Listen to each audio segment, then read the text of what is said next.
Amados hermanos, el Abba esté con ustedes, les continúe bendiciendo. Vamos a continuar y terminar con el capítulo 19 y vamos a tocar estos dos versos. El 19 dice: mis estatutos guardarás, no harás ayuntar tu ganado con animales de otra especie. Tu campo no sembrarás con mezcla de semillas y no te pondrás vestidos con mezcla de hilos. Entonces aquí nos habla de que no se mezclaban estas telas, el lino y la lana.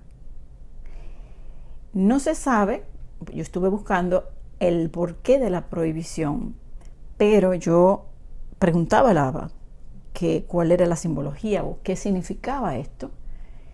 Y yo pienso, según lo que miré y estudié, que puede ser por dos sentidos. Lo primero, la lana viene del cordero y el lino es una planta, viene de la tierra. El otro punto es que Yeshua es el cordero, ¿verdad? Y en Pesaj es la fiesta del cordero. Pesaj, ¿verdad? Él es nuestro cordero de Pesaj. Cuando el pueblo es libertado de Egipto, que ahí es que se comienza pues a celebrar esta festividad y la sangre en las puertas y toma un cordero, que ellos salen. El pan que comieron allí era el pan de cebada, era el que estaba ya listo. Entonces Yeshua es ese pan de los pobres, ese pan porque la cebada era el pan, el alimento de los pobres. Y en Éxodo, en el capítulo 9, en el verso 31, dice: el lino, pues, el lino y la cebada fueron destrozados porque la cebada estaba ya espiada y el lino en caña. Al venir todo lo que pasó, todo el desastre de Egipto, pues esto se perdió, pero el trigo y el centeno no fueron destrozados porque eran tardíos. La cebada tiene que ver con las primicias, porque ahí era que se presentaban las primicias y eran de cebada, y tiene que ver con el lino, por tanto tiene que ver con el remanente de Israel, y tiene que ver con Yeshua, primicias, los 144,000. Y bueno, solamente le hago esto como un recordatorio porque yo esto lo he hablado anteriormente.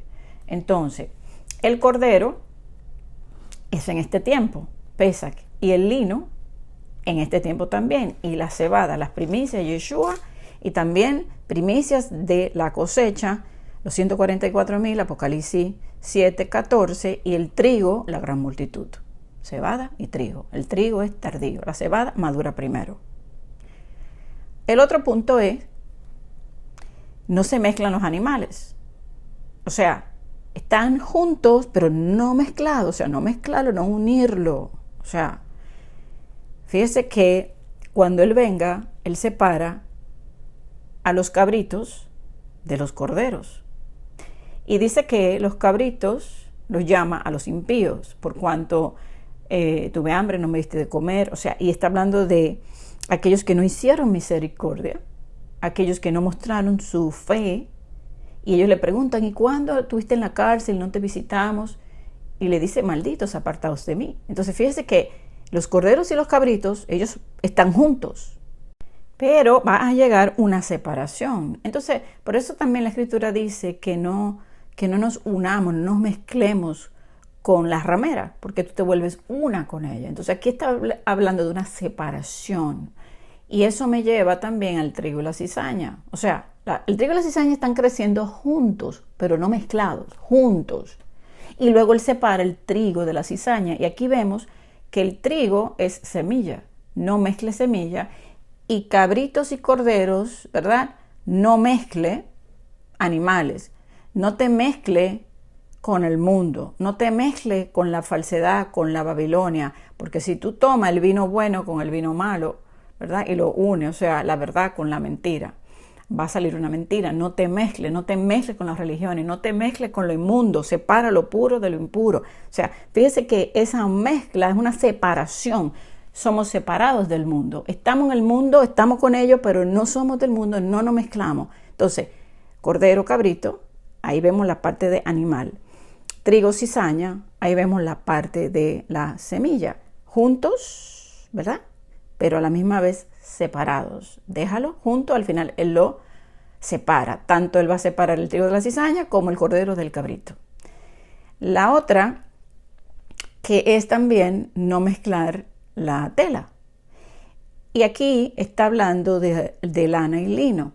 En Deuteronomio 22:11 dice, no vestirás ropa de lana y lino juntamente, mezclada. ¿Ven? Entonces habla de estas dos telas.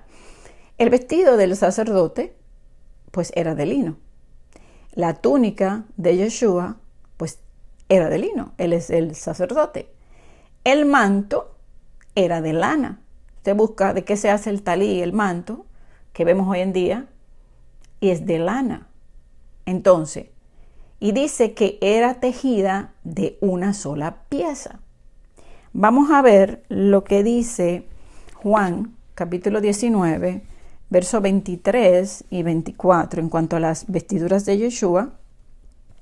Dice, cuando los soldados hubieron crucificado a Yeshua, tomaron sus vestidos e hicieron 4 partes, una para cada soldado.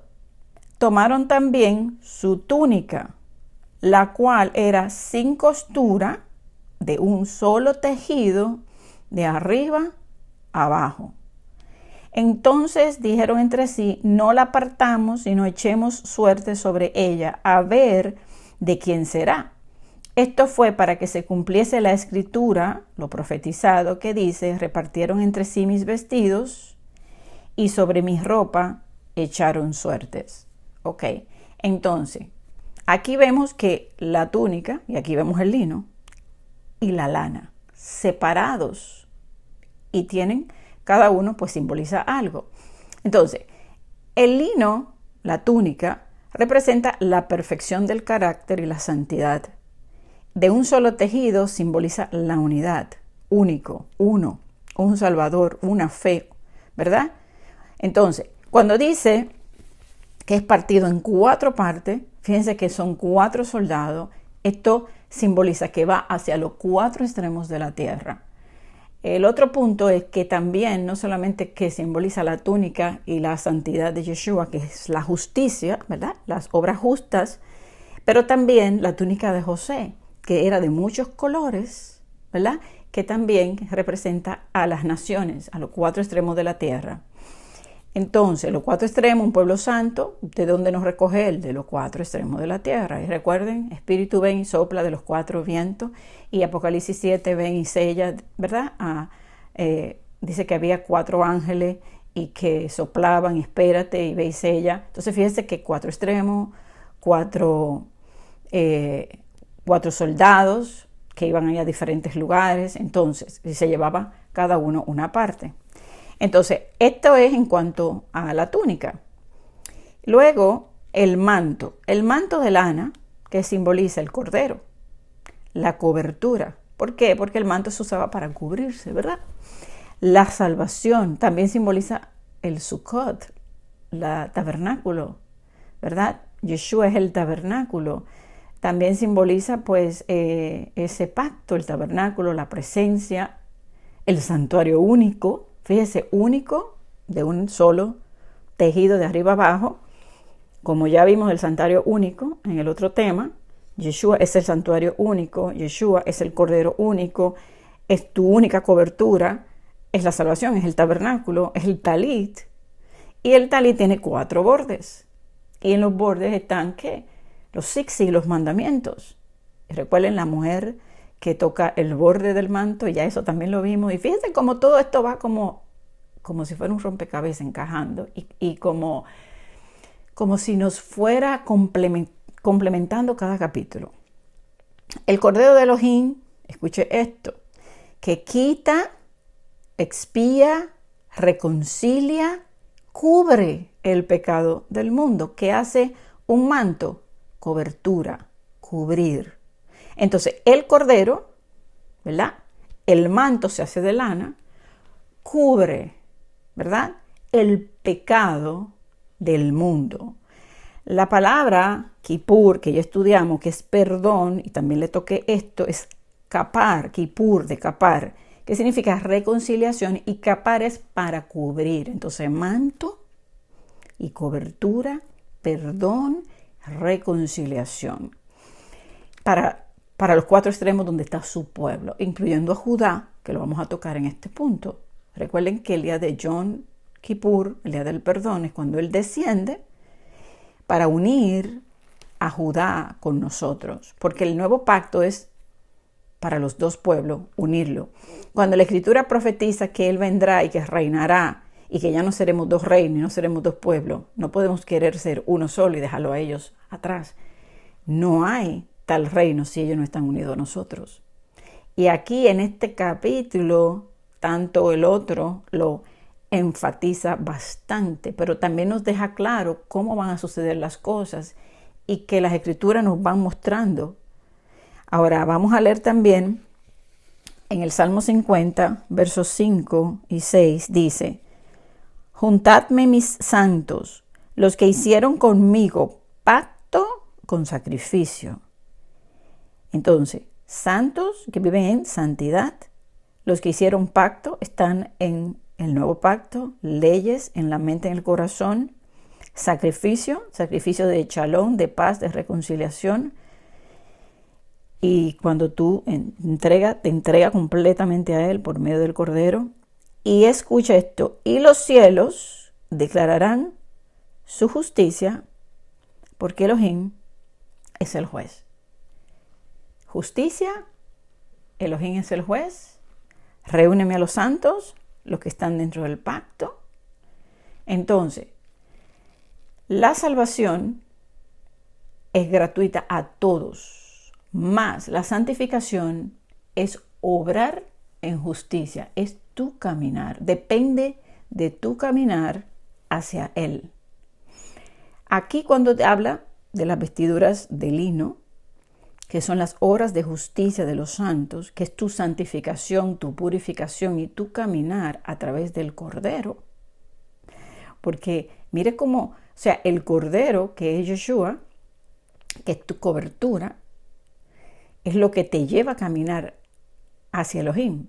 Y fíjese que como se va a los cuatro extremos, está hablando que los 4 es la palabra, la letra Dalet, que es puerta. Yeshua es la puerta. La puerta de los 4 extremos para entrar. Entonces, la vestidura de lino de los santos, ¿verdad? El lino fino, blanco, son las acciones.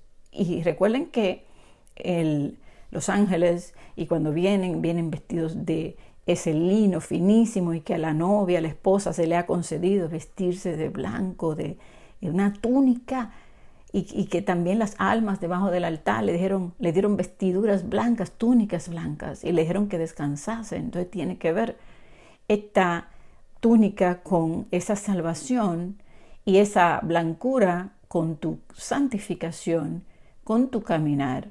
Entonces, el Cordero, fíjense que la salvación viene de arriba, ¿verdad? Sin embargo, tu caminar es aquí en la tierra. Por eso Él le dice aquí: júntame mis santos, los que en la tierra han caminado conmigo, que los cielos declararán de arriba el que justifica, ¿verdad? Que es el Cordero. O sea que la salvación viene de arriba. Entonces, la lana, el Cordero, Yeshua, es un mandato, es la voluntad del Padre de dar la salvación a los 4 extremos de la tierra, que simboliza esa túnica que es partida en 4, y que tu santidad se logra a través de tu caminar en la tierra, y el cielo declara la justicia tuya, cómo caminaste, cómo viviste para Él. Entonces, Isaías 61:10 dice: porque me vistió con túnicas, vestiduras de salvación, y me rodeó de manto de justicia. Entonces, salvación y justicia a través del Cordero, y las vestiduras blancas, las obras justas. Una cosa y otra se unen. La tierra con el cielo, los santos y la justificación que viene de arriba. Ahí están. Túnica y manto. La túnica Usted tiene la túnica, necesita la cobertura, necesita el manto. Ok, hasta aquí yo creo, honestamente, que esto me simboliza lo que le acabo de hablar sobre no mezclar. Hay cosas que el Abba mandaba hacer, como por ejemplo quemar el incienso, y saben que son las oraciones, que uno tiene que decir qué significa esto, por qué, qué significa circuncidar, apuntaba el corazón. Entonces cada cosa que se hacía significaba algo. Ahora vámonos al otro verso, que este sí que me dejó a mí, wow, increíble. El verso 23, porque aquí sí fue que yo me quedé, pero ¿qué significa un árbol incircunciso? Porque no había escuchado ese término. Yo había escuchado el corazón, pero no un árbol. Entonces, ni un fruto incircunciso. Verso 23, y cuando entréis en la tierra y plantéis toda clase de árboles, fíjense, tierra, ¿qué es tierra? El mundo, ¿verdad? Árboles. Ahí vaya mirando, ¿qué somos nosotros? Árboles plantados, que seremos trasplantados en Judá, dice la Escritura. Plantíos de Elohim, árbol plantado junto a corriente de agua, o sea, plantíos, árboles. El Abba nos compara con árboles. Frutales, que tenemos que dar frutos. Todo árbol que no dé fruto será cortado. Entonces, ahí estamos, ahí yo empiezo a entender. Luego dice que lo vas a considerar como incircunciso lo primero de su fruto. 3 años os será incircunciso, su fruto no se comerá. Entonces, no era que no daba fruto, es que el fruto era malo. ¿Cuántas veces la Escritura nos habla de frutos malos, tan malos que no se pueden comer? O sea, frutos que son de pecado. Entonces, un fruto de un árbol incircunciso es el fruto que da muerte. Que da muerte, no da vida. Incircunciso es alguien que no ha nacido de nuevo. Dice la Escritura que Efraín dio fruto para sí mismo. O sea, hay muchos ministerios dando fruto, pero ¿fruto de qué? De pecado, de maldad, frutos de la carne. Ok, árbol que da fruto malo. Tenemos que ser árboles que den frutos buenos, de un corazón circuncidado. Fruto es hijos, ¿verdad? Ahora bien, luego dice, el 4º año, todo su fruto será consagrado en alabanza a Elohim. Ahora vamos a analizar, porque aquí sí que la cosa es larga y es profunda. Y voy despacio porque quiero que me entiendan. Cuando yo miré aquí 3 años, ¿a qué me recordó? Algo que no da fruto y 3 años. ¿A qué me lleva? A la higuera estéril que no da fruto. Está en Lucas capítulo 13, le voy a leer verso 6 al 9. Dijo también esta parábola, y recuerden, las parábolas son misterios. Tenía un hombre una higuera plantada en su viña y vino a buscar fruto en ella y no lo halló. Y dijo al viñador, he aquí hace 3 años que vengo a buscar fruto en esta higuera y no lo hallo, córtala. ¿Para qué inutiliza también la tierra? Él entonces respondiendo le dijo, Señor, déjala todavía este año, hasta que yo cabe alrededor de ella y la abone. Y si diere fruto, bien, y si no, la cortarás después. Recuerden, cortar a alguien del pueblo es muerto espiritualmente, sacado fuera. Fruto es dar hijos. Aquí todos sabemos que Yeshua estaba hablando de que llevaba 3 años, ¿verdad?, de su ministerio llevando el mensaje y que Judá no había dado fruto. Todos saben esto, pero va más allá. Ahora vamos a conectar esto con el tiempo del fin. Porque allí donde nos habla de árbol que no da fruto, es un árbol estéril, un árbol que no da hijos. Y cuando aquí habla, déjalo este año, o sea, el cuarto, a ver si da fruto cuando le abone, y si no, tú lo cortas y lo separa.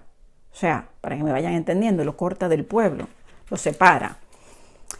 Ahora, vamos a analizar. La palabra nos habla de que higuera simboliza a Judá, y lo vemos aquí, ¿verdad? Y la vid simboliza la casa de Israel, Judá e Israel. Isaías 5:7 nos habla de que la casa de Israel es la vid. Isaías 27, 3 al 13 nos habla de lo mismo. Y de hecho, yo no lo iba a leer, pero este tema está tan interesante que yo se lo voy a leer. Vamos a Isaías 27. Yo no lo voy a leer completo, le voy a tocar solamente algunos puntos porque si no sería muy largo. Dice, si usted se fija en el capítulo 26, empieza a hablar de la tribulación. En el verso 16 dice, Yahweh, en la tribulación te buscaron, derramaron oración cuando lo castigaste. Habla el verso 17 como la mujer encinta. Y aquí estamos hablando de la casa de Israel y de los dolores de parto y de la gran tribulación. Aquí hablamos de Israel, pero vamos a hablar de Judá. Estamos hablando de higuera y una vid. Luego dice, tus muertos vivirán, sus cadáveres van a resucitar.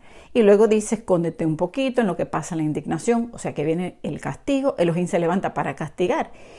Isaías continúa hablando, porque el capítulo 27 es una continuación del 26. Y él dice, en aquel día castigará con su espada dura, grande y fuerte a Leviatán, serpiente veloz. Entonces, ahí él sigue diciendo el castigo, el juicio, lo que viene. En aquel día, dice, cantad acerca de la viña del vino rojo. Yo, Elohim, la guardo. Cada momento la regaré. La guardaré de noche y de día para que nadie la dañe. Verso 6. Días vendrán cuando Jacob echará raíces, florecerá, echará renuevos, Israel, y la faz del mundo se llenará de fruto. ¿Está mirando?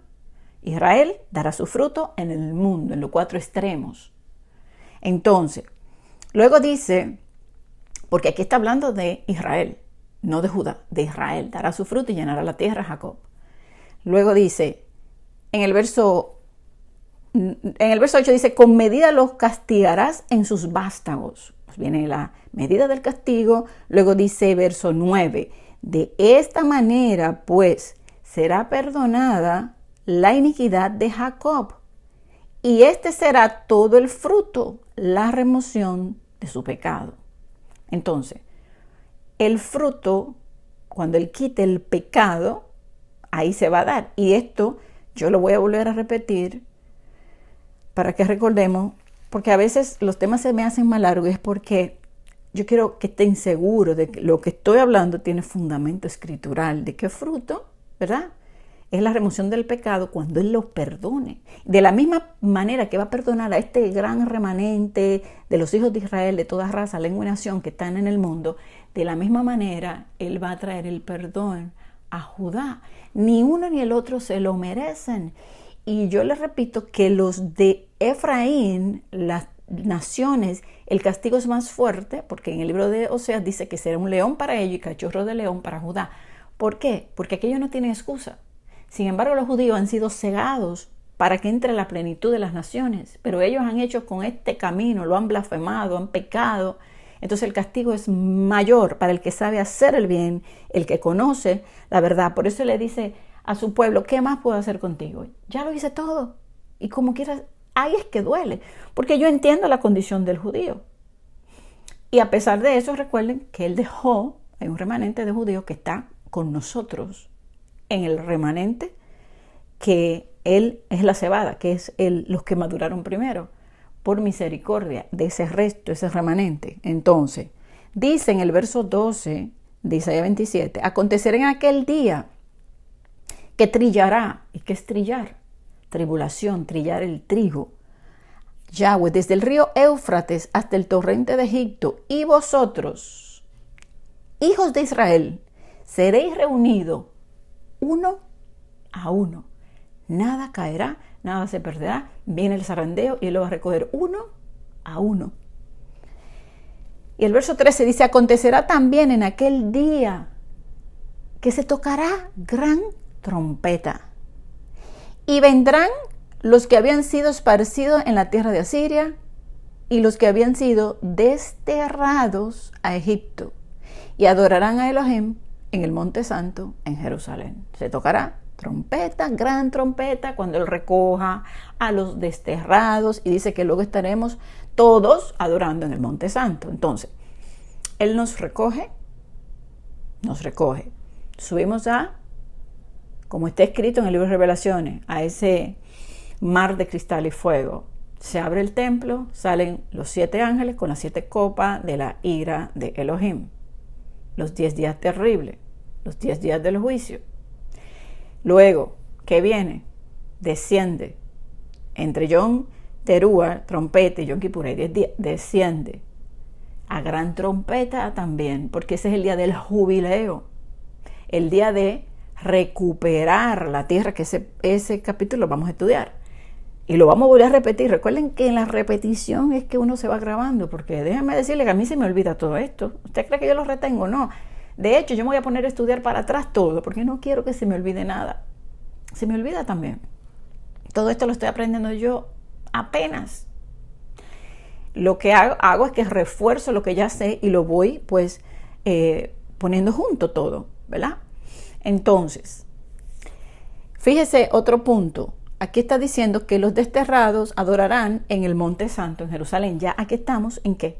En la fiesta de tabernáculos, todos reunidos aquí, y Él establece su reino. Todo lo que le acabo de decir tiene que ver con el final de este mensaje, que está tremendo también. No se me vaya, póngale atención.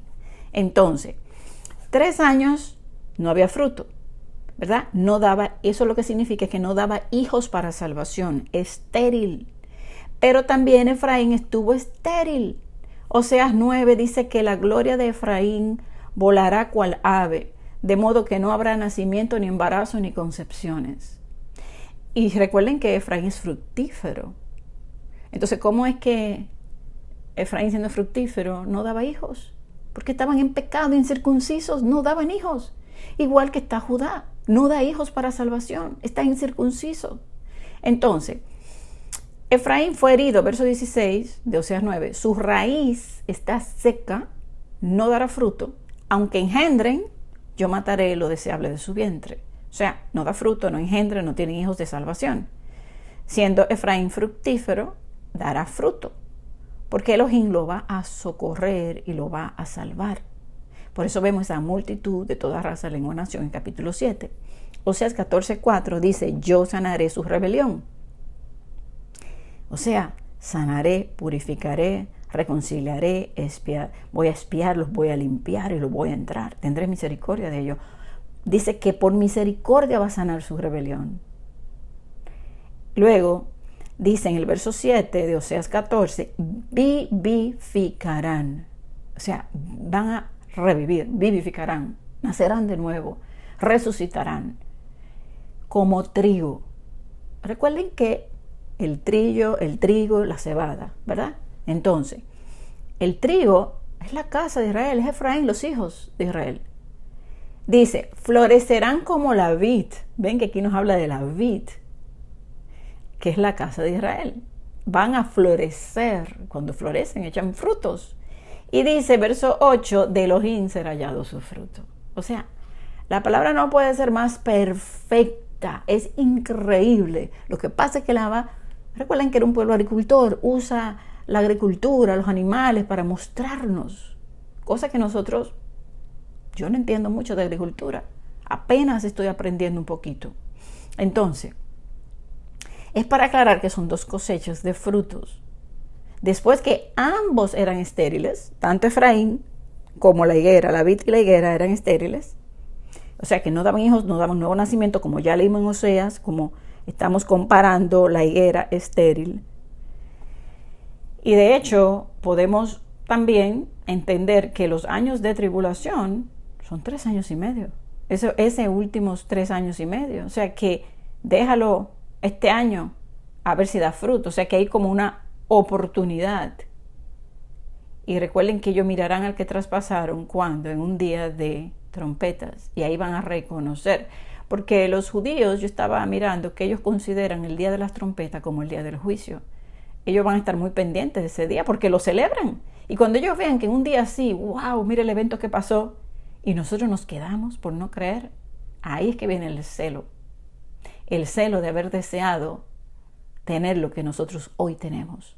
Y por eso el castigo es más grande para aquellos que tienen una Biblia en su mano, que saben lo que tienen que hacer y no lo hacen.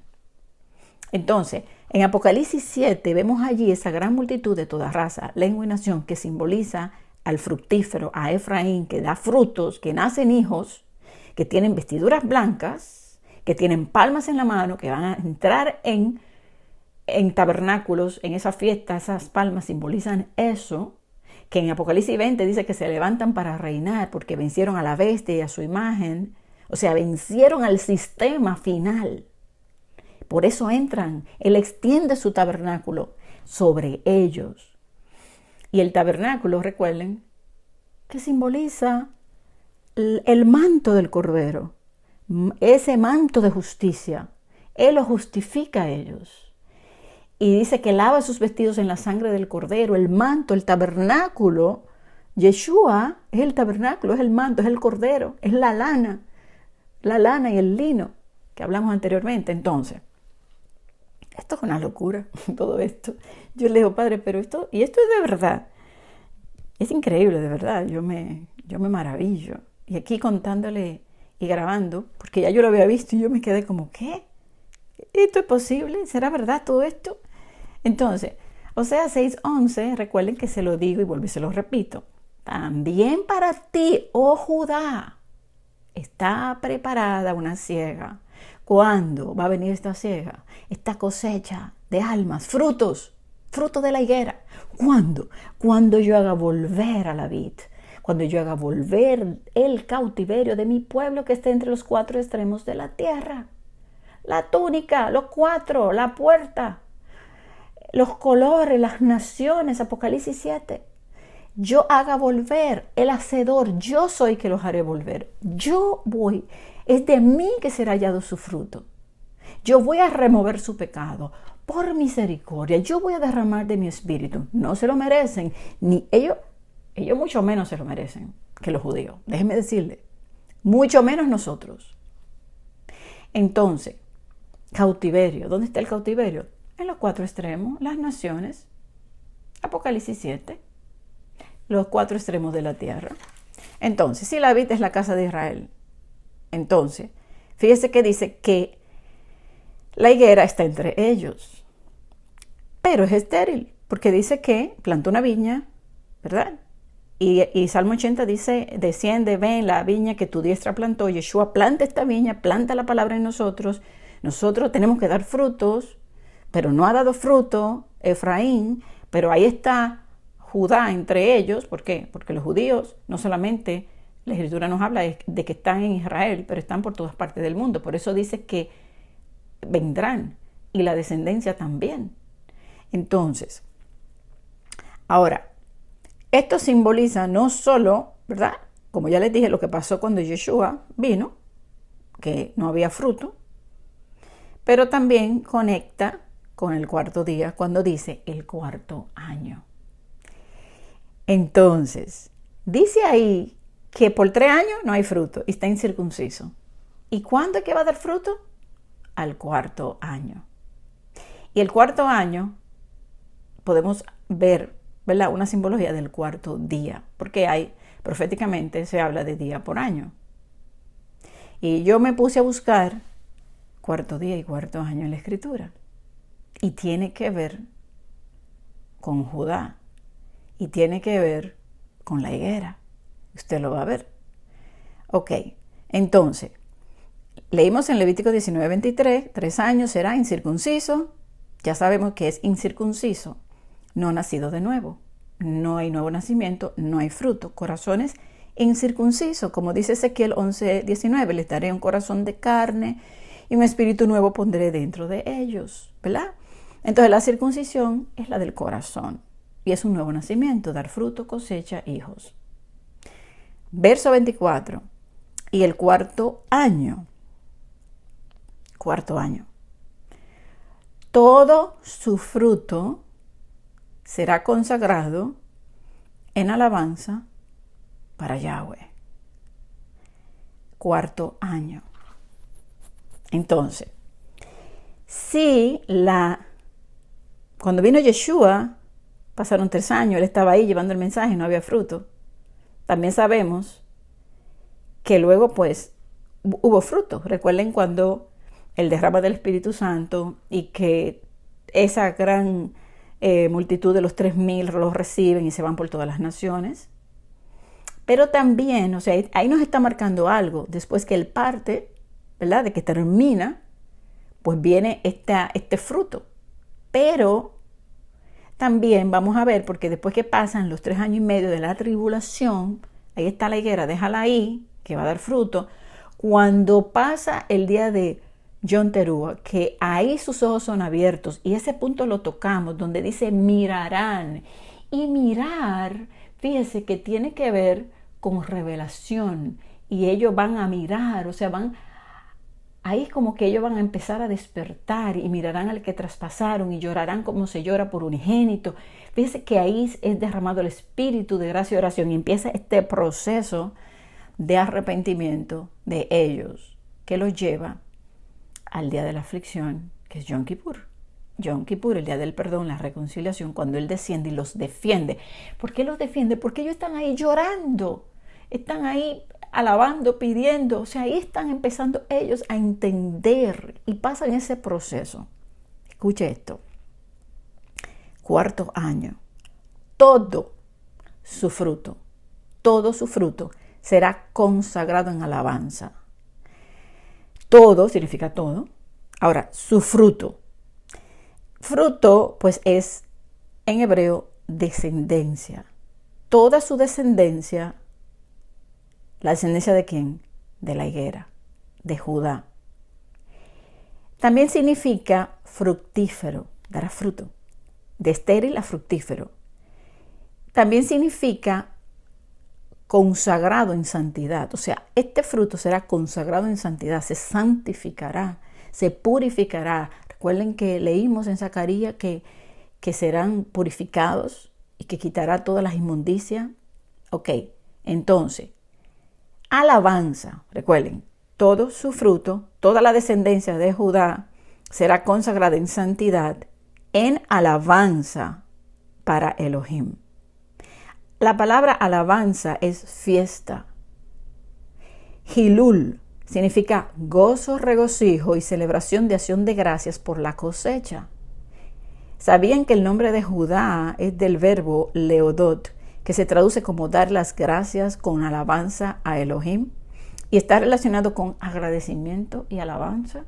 Cuando él nace, su madre dice, alabaré porque me escuchó, alabaré a Elohim. O sea, que eso es lo que significa Judá. Entonces, en el cuarto año todo su fruto será consagrado en alabanza.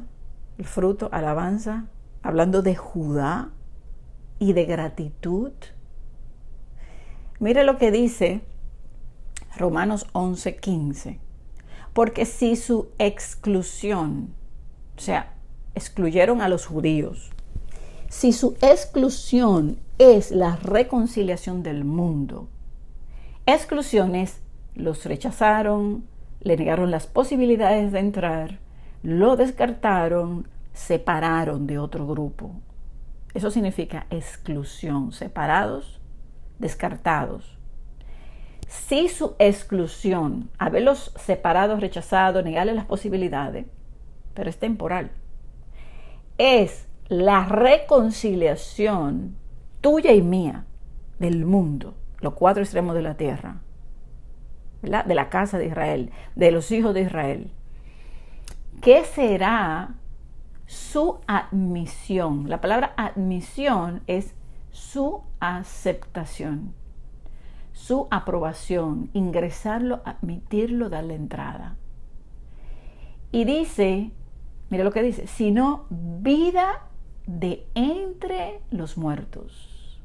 Y ya veo que este mensaje se va a alargar, pero yo Este mensaje es muy importante. Se va a alargar, pero aquí no vamos a quedar. Entonces, si usted lee completamente Romanos, así despacio, usted se va a dar cuenta de cómo el Padre ahí está diciendo cómo lo va a entrar a ellos. Y luego dice, verso 23, y aún ellos, está hablando de los judíos, si no permanecieren en incredulidad, y no van a permanecer en incredulidad, ¿por qué? Porque ellos mirarán al que traspasaron y ellos llorarán por él y se van a arrepentir y se van a afligir. Entonces, dice, si ellos no permaneciesen en incredulidad, serán injertados en Israel, en el árbol, en el olivo, que es Yeshua.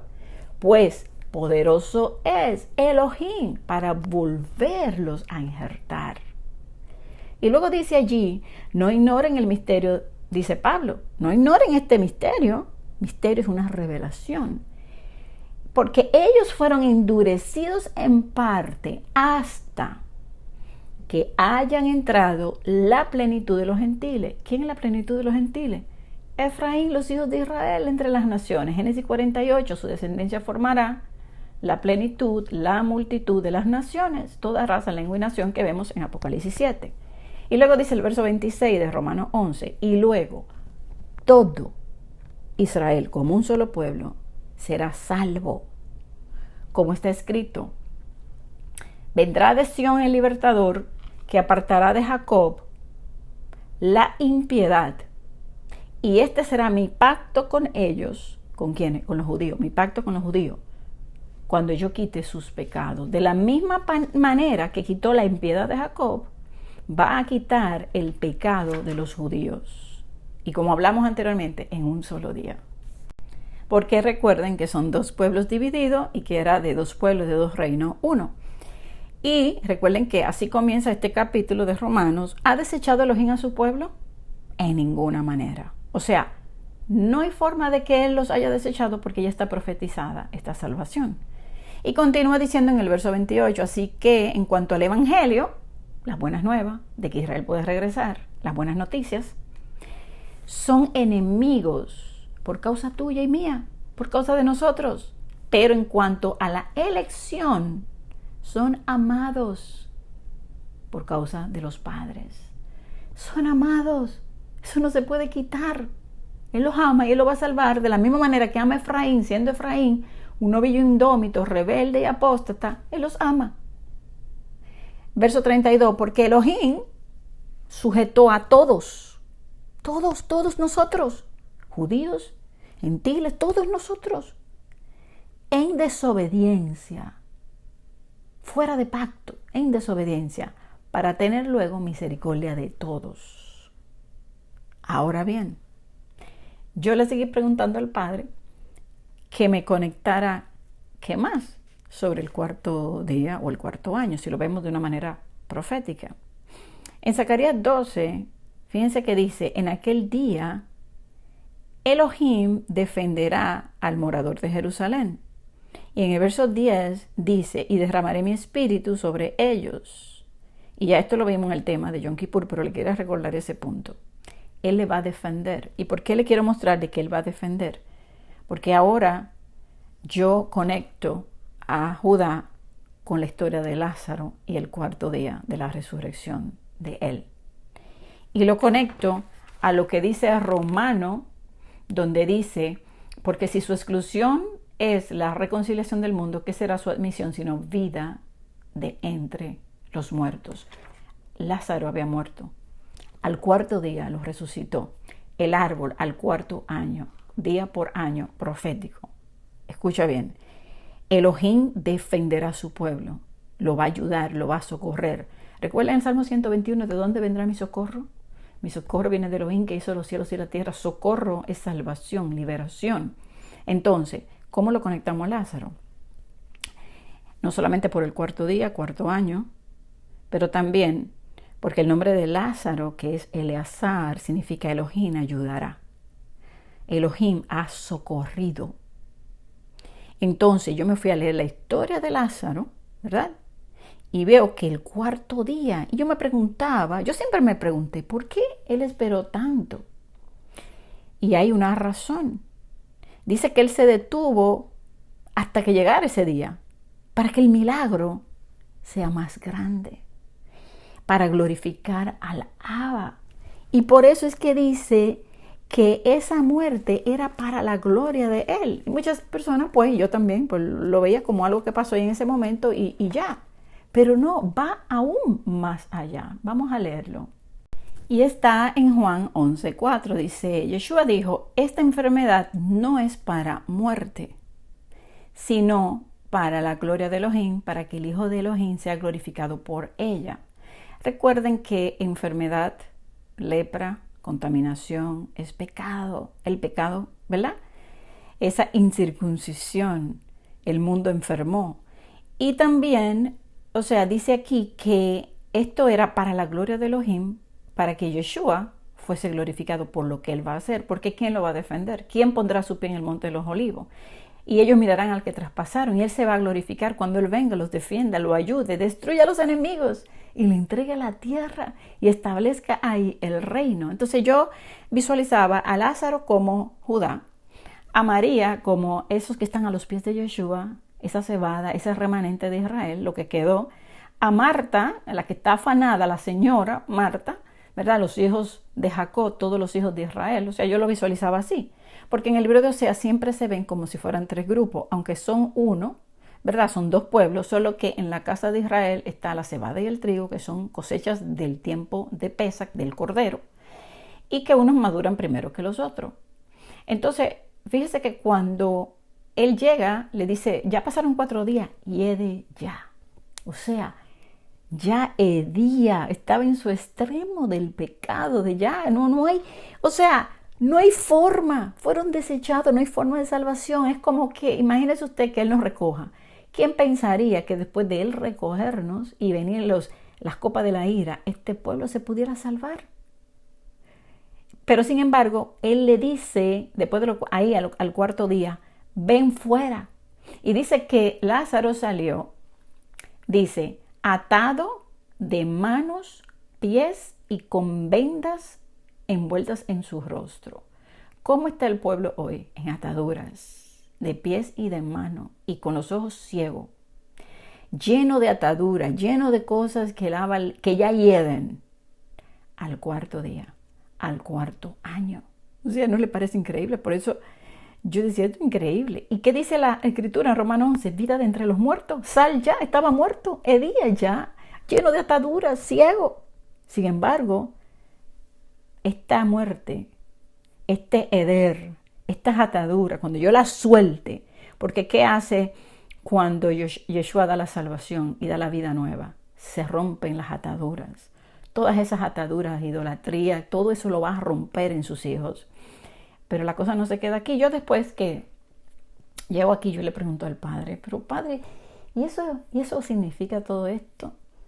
Independiente de otra, o sea, la Escritura es tan amplia, hermanos, que podemos encontrarle muchas otras aplicaciones. Pero aquí no es coincidencia. Enfermedad, pecado, lepra, ataduras, atado, ciego, hiede ya, se perdió. No, espérate, no se perdió. Admisión. Recuerden que aquí decía en Romanos 11:5, su exclusión. Exclusión es, no había posibilidad. Ya estaba muerto, 4 días, no hay posibilidad. ¿Qué? Y que luego lo admite. Y eso trae gloria y alabanza. Entonces, el árbol, no hay fruto, estéril, incircunciso, al 4.º año, al 4.º día. Fruto.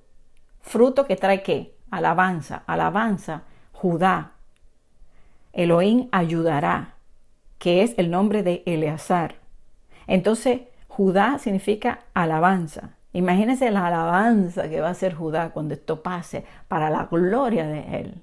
Ok. Yo le pregunto al Padre si había algo más.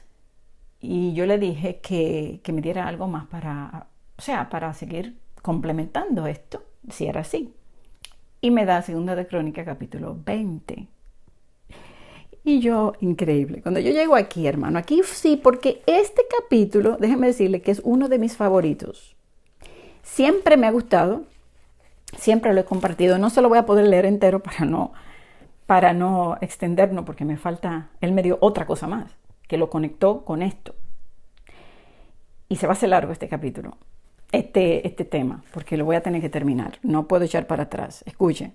Segunda Crónica, capítulo 20, nos habla de Josafat. ¿Qué significa Josafat? Yahweh juzga. Yahweh ha juzgado. Y tiene que ver con algo que le voy a hablar del libro de Daniel, que también Daniel es el juicio de Elohim. ¿Y qué viene Yeshua a traer cuando Él venga? A establecer el juicio, la justicia. Entonces la justicia viene de los cielos. Él es el juez.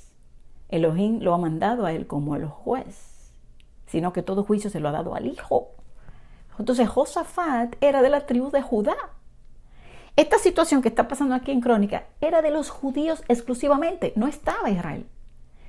Ahora lo vamos a conectar con el tiempo del fin. Conecta perfectamente. Ok, entonces, Josafat, el juicio. Elohim juzga. Él viene a juzgar a su pueblo, lo viene a defender, Él lo ha socorrido. Recuerden, Lázaro no tiene esperanza, cuarto día, cuarto año, te va a ver. Y dice, yo nada más voy a tocar algunos puntos. En el verso 2 dice, gran multitud venía del otro lado. Los enemigos eran una gran multitud. ¿Qué dice Apocalipsis 19? Muchos ejércitos vienen a pelear contra él. Luego, entonces él tuvo temor. Josafat, Judá tuvo temor. Y se humilló su rostro para consultar a Elohim. E hizo pregonar ayuno a todos los judíos. ¿Qué le parece? Ayuno, Yom Kippur, ayuno. Se humilló. Y se reunieron los de Judá para pedir socorro a Yahweh. ¿Qué significa Lázaro? Elohim ha socorrido. Esto no puede ser casualidad. Yo le dije al Padre, o yo estoy loca o tú me estás revelando esto, porque no puede ser. Dice, y también de todas las ciudades de Judá vinieron a pedir ayuda a Elohim. O sea, todos los judíos, aquí no está Israel, aquí está Judá solamente. Y luego dice el verso 6, y dijo Yahweh Elohim de nuestros padres. Dijeron ellos a Elohim, ¿no eres tú Elohim en los cielos? Y tienes dominio sobre todos los reinos de las naciones. No está en tu mano tal fuerza y poder que no hay quien te resista. Quédese ahí, porque esto lo vamos a conectar con Daniel. Dominio sobre todos los reinos. Cuando él viene a juzgar, y lo vamos a leer en Daniel 7, solamente le quiero hacer una pequeña observación. Dice que todos los dominios se le son entregados a los santos y a Yeshua. Y él establece el reino. Él pasa la justicia, le quita el dominio a todos los pueblos, a la antimesía y a los gobiernos y a los enemigos y lo destruye. Y establece su reino de justicia. Entonces, no está en tu mano. ¿Y quién es la mano? La diestra. No está en Yeshua, tu mano, la fuerza y el poder. El Aleph es fuerza, poder y líder. El Aleph es Yeshua. Ahí está. Y luego dice, y sobre reinos y naciones, recuerden que vienen, estos que van contra Judá son reinos y naciones. Recuerden que dice que él va a reunir las naciones alrededor y que la va a destruir. Entonces, en el verso 9 dice, si mal viniere sobre nosotros o espada de castigo, mal, pestilencia o hambre, nos presentaremos delante de esta casa y delante de ti, porque tu nombre está en esta casa, y a causa de nuestras tribulaciones, clamaremos a ti, en el futuro, clamaremos a ti, y tú nos oirás y salvarás. ¿Están mirando? Entonces, yo lo estoy salteando porque si no se hace muy largo. Entonces luego dice en el verso 12, oh Elohim nuestro, ¿no los juzgarás tú? Juicio, Josafat, Elohim juzga, Yeshua es el juez, es la diestra, los enemigos se reúnen para combatir, ellos se humillan, aflicción, día de Yom Kippur. Ok, y dice, no hay fuerza contra tan grande multitud que viene contra nosotros. Eso mismo lo vemos en Ezequiel 38, 39, Apocalipsis 19, esta gran multitud que viene de todos estos reyes con sus ejércitos. Y lo que leímos en Zacarías, que vienen de todas las naciones a combatir contra Jerusalén, que Él los defiende, como ya le leí, ¿verdad? En Zacarías 12:8, en aquel día Yahweh defenderá al morador de Jerusalén. Ellos claman, se humillan, y luego dice, a ti volvemos nuestros ojos, se arrepienten, nos volvemos a ti, todo ojo le verá, les reconocen, le lloran y le piden.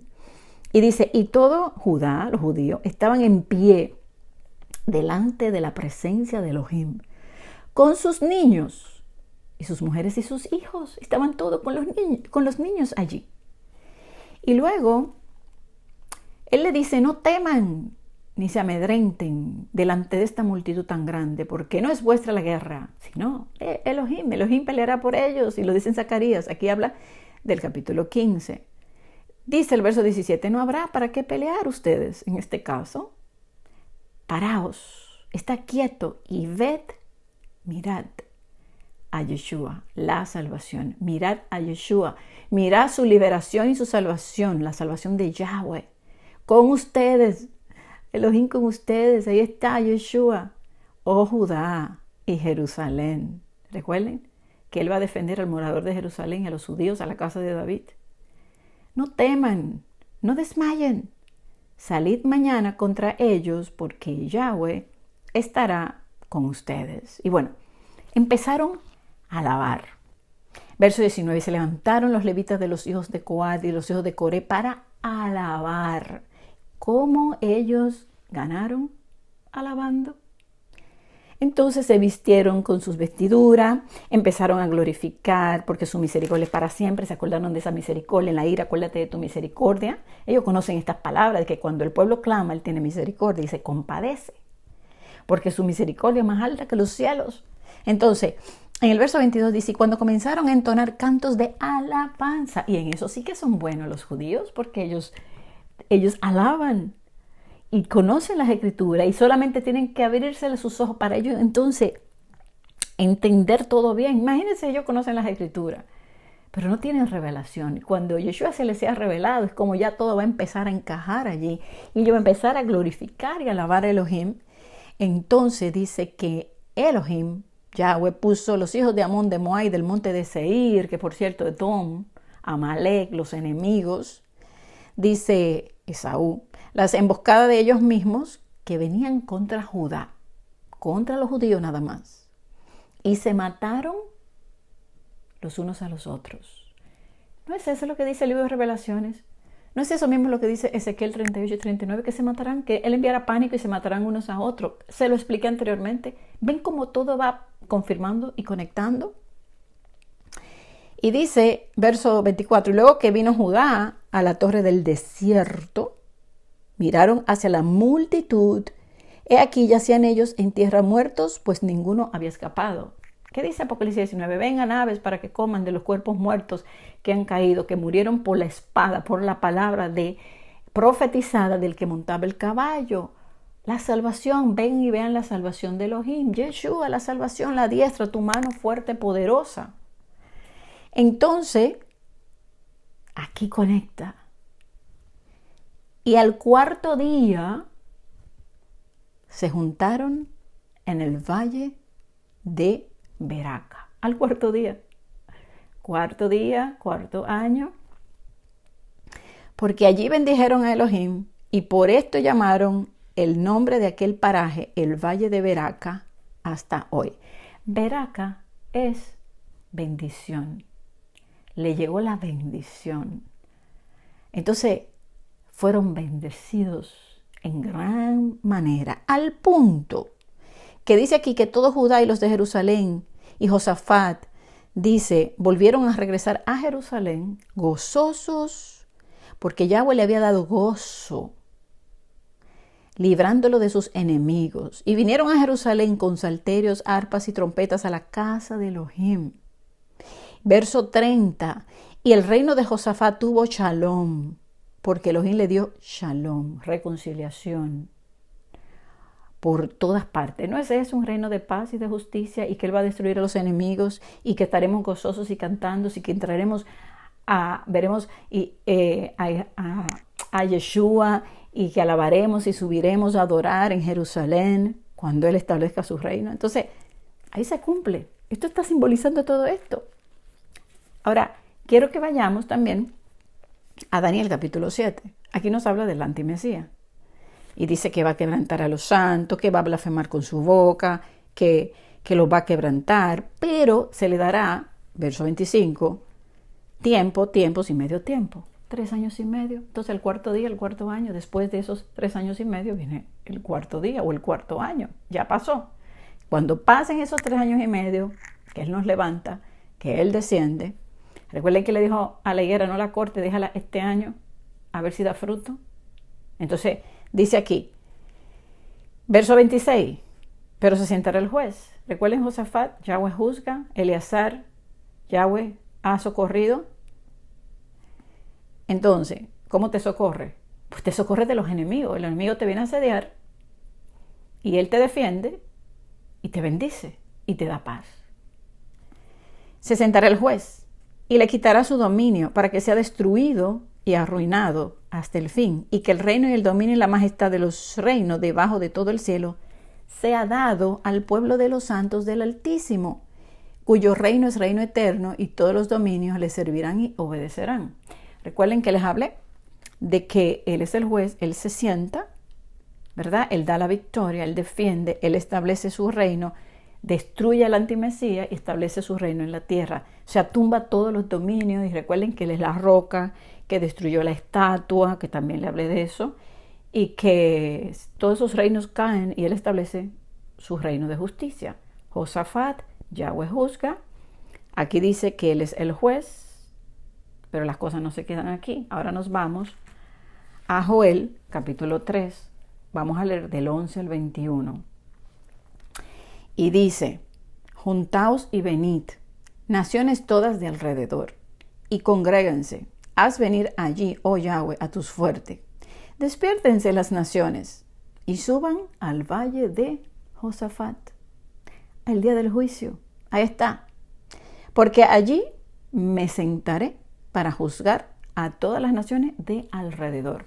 Lo mismo que acabamos de leer, lo mismo de Zacarías, lo que pasó con Josafat, los judíos, y vinieron las naciones y los rodearon. Y Él les dijo, nosotros no tenemos fuerza con esta grande multitud. Entonces, el mismo Ezequiel 38 y 39 habla de que las naciones suben, ¿verdad?, en contra de Israel.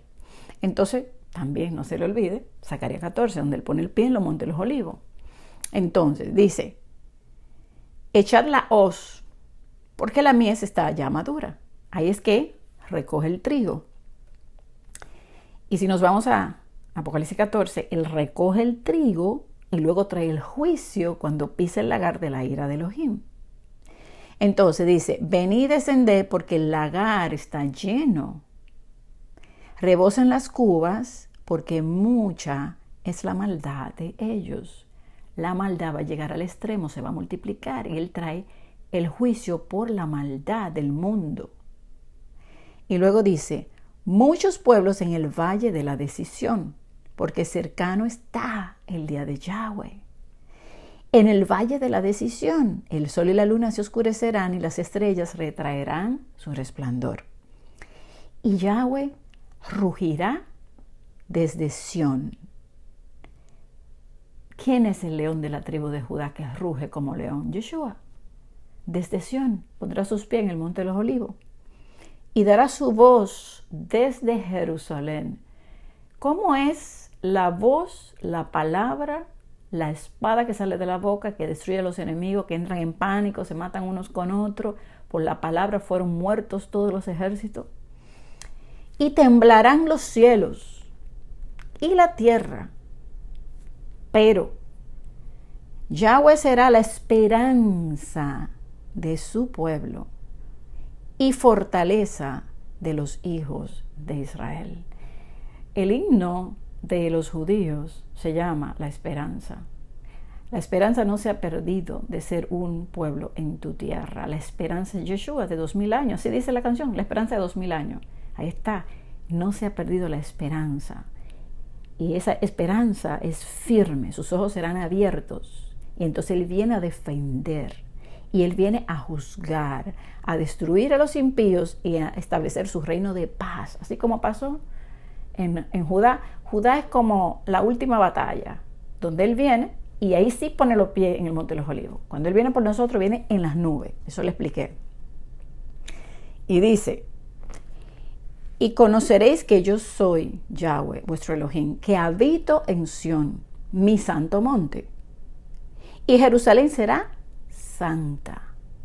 Y extraños no pasarán más por ella, porque Él va a destruirlo a todos. Y dice, sucederá en aquel tiempo que los montes destilarán mosto y los collados fluirán leche, y por todos los arroyos de Judá correrán aguas, y saldrá una fuente de la casa de Yahweh y regará el valle de Sittim, o sea, prosperidad. O sea, aquí está hablando de este reino. Luego dice, Egipto, el mundo, representa el mundo, será destruido, y Edom, Amalek, los enemigos de su pueblo, será vuelto en desierto asolado por la injuria hecha a los hijos de Judá, porque derramaron en su tierra sangre inocente. Y ese tema de Edom y de Esaú, pues yo también lo he compartido muchas veces. Verso 20. Pero los judíos serán, míralo ahí, Judá será habitada para siempre. Y Jerusalén por generación y generación. Y limpiaré la sangre de los que no había limpiado. Y Yahweh morará en Sión. Morada, tabernáculo. Extenderé también ese tabernáculo, esa salvación, esa lana, ese cordero sobre ellos. Y limpiaré esa sangre, su sangre contaminada, con la sangre de Yeshua, la sangre que da la vida eterna, la sangre del pacto. Los limpiaré y establecerá su reino. Amados, hasta aquí se me hizo largo, pero ya usted sabe, tuve que durar mucho. Ya yo le dije que cuando comencé, yo no sé cuántas horas estudié esto, pero yo creo que por lo menos para hacer esto me tomó como 12 horas. Poder leer, estudiar, mirar, analizar. Así que yo espero que esto le haya sido de mucha bendición, porque de verdad que increíble como las escrituras te van conectando. Y no deje de leer. Yo se lo voy a leer ya, porque total, ya se hizo largo. Déjeme leer esto. Apocalipsis 19:11. Entonces vi el cielo abierto, y he aquí un caballo blanco, y el que lo montaba se llama Fiel y Verdadero, y con justicia juzga y pelea. Este capítulo aquí es cuando Él viene y pone sus pies en el monte de los olivos. Es aquí donde Él trae juicio. Es aquí lo de Josafat, cuando Él viene a establecer el reino y a destruir a los enemigos que están alrededor de su pueblo. Los judíos tienen que estar aquí para que Él venga a hacer esto. Entonces mirarán al que traspasaron. ¿Cuándo? Después de los 3 años y medio, cuando Él levante a su pueblo. Ahí mirarán, ahí es que ellos sienten el celo, ahí es que ellos dicen, wow, ahí es que ellos lloran y se arrepienten. Esos días de arrepentimiento que los llevan al día de Yom Kippur, al día de la aflicción y el día que Él le va a otorgar ese perdón inmerecido, porque habían sido desechados, pero no para siempre. ¿Ha desechado Elohim a su pueblo? De ninguna manera. Es que hay un plan. El plan somos nosotros primero, por nosotros fueron ellos velados. Y luego falta con ellos, pero ellos son guardados para sacar de ellos una cosecha. Y dice que Yeshua, que es el que monta el caballo, dice que con justicia juzga y pelea. Y los ejércitos celestiales, vestidos de lino finísimo, blanco y limpio, le seguían en caballos blancos. Ahí está el lino y el cordero. Y de su boca sale una espada aguda, la palabra. Y por la palabra y por la voz del león que ruge, va a herir con ella las naciones y las regirá, las va a gobernar, y nosotros gobernaremos con él, con vara de hierro, y él pisa el lagar del vino del furor de la ira del Todopoderoso. Ve que está conectado con Josafat y con Joel capítulo 3.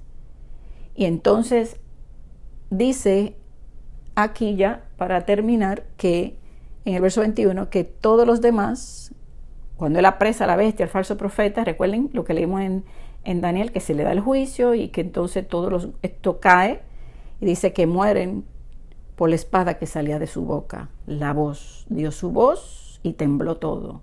Dio su voz y se ejecutó lo escrito y determinado sobre el desolador y sobre todos los enemigos de su pueblo para establecer su reino. Y dice que las aves vinieron y se saciaron de la carne de ellos. ¡Wow! Esto sí que está tremendo. Bueno, amados, analicen toda esa escritura, estudienlo, léenlo, porque tenemos que tener estas cosas claras de que hay salvación para nuestros hermanos y cómo van a suceder las cosas, para que estemos fundamentados y echando raíces en su palabra. Y recuerden que este tema habla de la santidad, porque cuando tú tienes la santidad y tú caminas en ella, el Padre empieza a mostrarte su plan, ¿entiendes? Empieza a revelarte estas maravillas para que tú te maravilles de Él y te quedes ahí firme en su verdad y de ahí no te muevas. Amén. El Abba les bendiga.